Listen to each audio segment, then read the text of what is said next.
Patricia Mangune, sir, TV5. Sir, was the UP Academe consulted before you decided to abrogate this? No. How come, sir? Could you give us an The explanation? disagreement is a meeting of two minds, ano? It is a meeting of two minds. Kung ayaw na ng isa, I think consultation is actually it's not needed. It's useless, no? Sir, if I may. Yes. I may answer.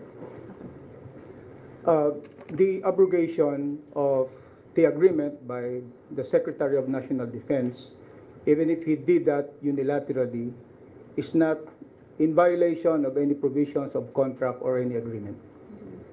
The fact is, the agreement has been voided by the passage of time. When the agreement was signed in 1989, it was between the Secretary of National Defense, who has under his powers the Armed Forces of the Philippines, being one of its departments. And the AFP then is comprised by the Philippine Army, Philippine Air Force, and the Philippine Navy, and the Philippine Constabulary Integrated National Police. In 1991, with the passage of the PNP law, under the 1987 Constitution, there has to be a one police force which is civilian in character and national in scope. It practically, it removed the PNP from the agreement.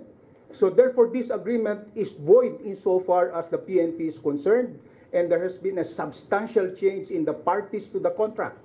So therefore, since 1991, this agreement has been voided by the substantial difference in the parties to the contract. That is under the doctrine of rebus sic stantibus, or the fundamental change in the composition or circumstances of the party. Second point, the 1989 agreement is contrary to public policy because it is inimical to public interest. Why? Because under this agreement, if you have seen that agreement, it says there that the AFP and the police cannot just enter the University of the Philippines, even if they have with them arrest warrants or search warrants. This means that we are depriving the public their right to be ensured to be safe. Paano na lamang po kung mayroong Shabu Laboratory, for instance, sa loob ng University of the Philippines community or campus, and then meron po tayong valid arrest warrant at search warrant. Ang hinihingi po ng agreement na ito, kailangang dadaan muna tayo sa UP administration upang ipaalam bago tayo mag-search. And it violates the rules of court. Nowhere in the rules of court does it say that there's another step that law enforcers should do before they could implement a valid arrest and a valid warrant. Therefore, this is contrary to public policy. And the third, among many other reasons that we could cite, is the doctrine of qualified political agency, which means that under that doctrine, ang isang secretary ay alter ego ng isang pangulo. In that case, it was during the time of Secretary Ramos as the Secretary of National Defense that he undertook and he signed this agreement. But now that the incumbent Secretary of National Defense has revoked it, has abrogated the agreement, and it was agreed upon by no less than the President of the Republic, then that makes the act of the Secretary of National Defense, now Secretary Lorenzana, valid, legal, and binding. Okay. Sir, one follow-up. Will we entertain or welcome any appeal from UP kung meron man?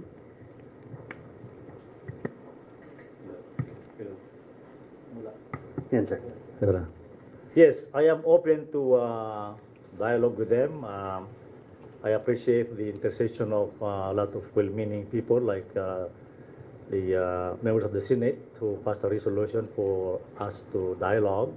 Also, Secretary Roque has offered his office for a dialogue between me and Danilo Concepcion. Now, I am willing to talk to him, pero sagutin muna nila kung bakit namatay itong mga taong ito na kasama ng NPA.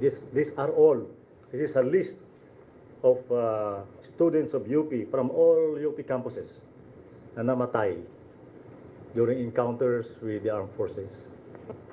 explain to me, bakit ang nangyari to sa kanila?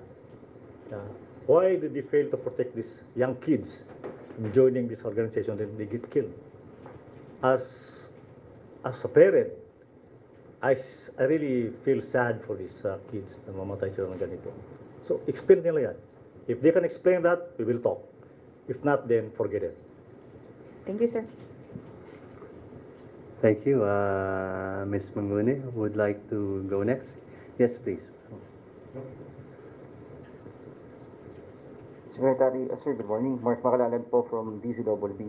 Sir, senators and congressmen are saying that by terminating unilaterally the 1989 UP-Dende Accord, the government is providing basis for the public to see the military and police as enemy. Sir, pwede pa makuha reaction niyo dito? How can that be? You know, of all the campuses in the US, the Philippines, ang dami namang universities dito. Nandiyan yung Ateneo, La Salle, San Beda. Wala naman silang kanyang agreement eh. So why do they exist? The freedom of expression is there, the freedom of academic freedom is there. Lahat ng freedom they enjoy. So how come that they will equate the abrogation of this contract na may militarize namin yung UP? No. Sabi nga kanina, there is an equal protection of law. Kung ano yung kung ano yung tinatamasang or ni-enjoy ng isa na kalayaan should be, or privileges should be enjoyed by all. Now, only UP has this kind of agreement. Why? What makes UP so special to have this kind of treatment or courtesy treatment?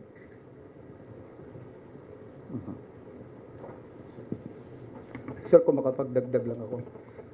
As we speak today, ongoing yung coverage ng media doon sa 1:1 million gardens ng Civil Relations Service na nandun mismo sa loob ng Barangay UP Campus.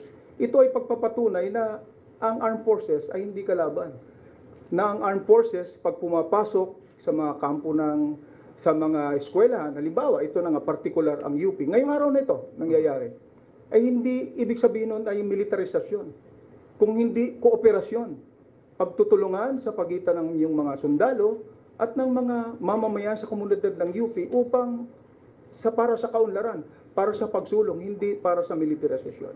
So this is just one among the many circumstances that we could cite to you na magandang cooperation between the military and the members of the community of schools. In this particular case ng University of the Philippines. Okay. Sir, Albay Representative Ed Salagman filed House resolution that urges the House Committee on Human Rights to conduct immediate inquiry in aid of legislation to the termination of UP-Dende Accord. Bukas po ba tayo na magkaroon po ng inquiry dito? Yeah, of course. If they call me for, I will welcome that. I will welcome this inquiry. Okay. Thank you. Thank you very much for your question. Who would like to go next? I see Shara Zambrano.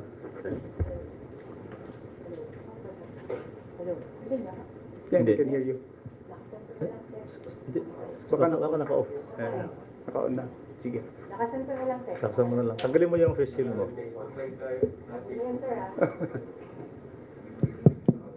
Yan, sir, Check. Better. Check, paliwanag po, baka pwedeng maging specific kayo. Ano ba yung gustong gawin ng AFP sa loob ng UP campuses na hindi nila magawa dahil Ayun. meron pang UP-DND Accord? Para kasi ngayon very broad yung usapan, yung discussion. Ano ba talaga yung gusto niyo gawin na hindi niyo magawa noon? Well, kagaya ng binanggit natin sa kanila, itutok na lang natin doon sa letter and spirit of the agreement. Sinasabi doon na kung meron tayong kailangan gawing pag-aresto o pag-search sa loob ng University of the Philippines, sa campus or community, hindi lang sa UP Diliman or UP Los Baños, kundi sa lahat ng mga UP communities, ay hindi natin po pwedeng gawin nang hindi tayo kinakailangan, nang hindi tayo nagpapaalam o kumukuha ng permiso sa administrasyon ng University of the Philippines, sa OIC, o kung sino mang merong kapangyarihan na mag-grant nito. Itatanong ko po sa inyo, kung kayo po ba ay nangangamba na merong mga droga na maaaring mapunta sa ating mga anak, hahayaan nating makatakas yung may-ari ng Shabu Laboratory o gumagawa ng Shabu Laboratory na yon dahil lamang meron tayong kinakailangang gagawing pagpapaalam sa isang administrasyon. It's very cumbersome, ano po, at hindi lang, it's even violative nga of public policy. Pag ginawa po natin yon, delikado na makatakas yung taong ating uhulihin o maitakas ang mga ebidensya o mga bagay na illegal na ginagawa kung hindi tayo kaagad papayagan na magsagawa ng searches. Sa katunayan nga po, dahil nga po sa realidad na yan, pinapayagan ng korte ngayon na ang isang search warrant or warrant of arrest ay pwede mong i-apply kahit saang lugar. Hindi necessarily kung saang lugar ka magagawa ng pag-aresto o paghalugog. Dahil nga po sa katotohanan na bago natin maisagawa yun, pag nag-apply pa tayo ng search warrant doon o warrant of arrest, bago natin magawa yun, malamang alam na nung taong huhulihin natin o bahay o anumang facility na isi-search natin yung ating pag-apply. Ngayon, kung meron na nga po tayong valid search warrant and it boils down to the courts na tumahanap ng probable cause kung bakit sila mag-i-issue ng arrest warrant o search warrant. Meron na tayo noon and yet hindi pa natin magawa. Dahil meron tayong pinangingilagan na agreement na kagaya nito na meron sa University of the Philippines. Pan Pinas.